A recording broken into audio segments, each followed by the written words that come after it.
Thank you, Melissa. In developing news this morning, the UN says it has recorded more than 750 civilian casualties in Ukraine since the invasion began.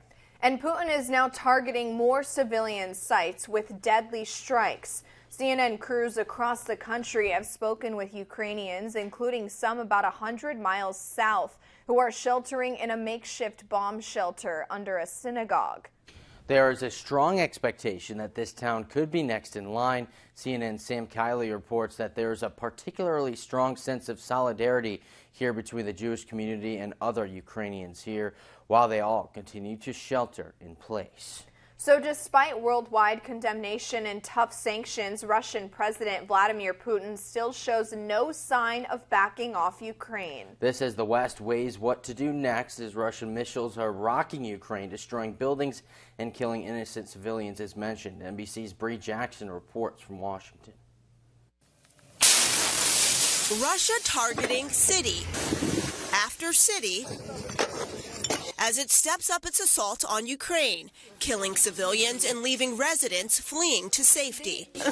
They have bombed my city, destroyed many houses. The Biden administration now launching a Justice Department task force to enforce sanctions against wealthy Russian oligarchs close to President Vladimir Putin. We will freeze and seize their yachts, their private jets, their opulent estates in world capitals.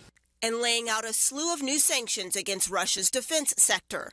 President Biden in Wisconsin Wednesday condemning the Russian president. He's rejected repeated efforts at diplomacy.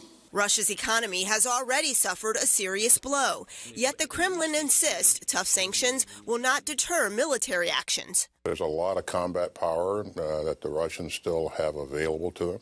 The U.S. arming Ukraine with weapons capable of taking out Russian aircraft, but stressing American troops will not be fighting in Ukraine and taking the option of a no-fly zone over the country off the table. In order to enforce that no-fly zone, you'll have to engage Russian aircraft.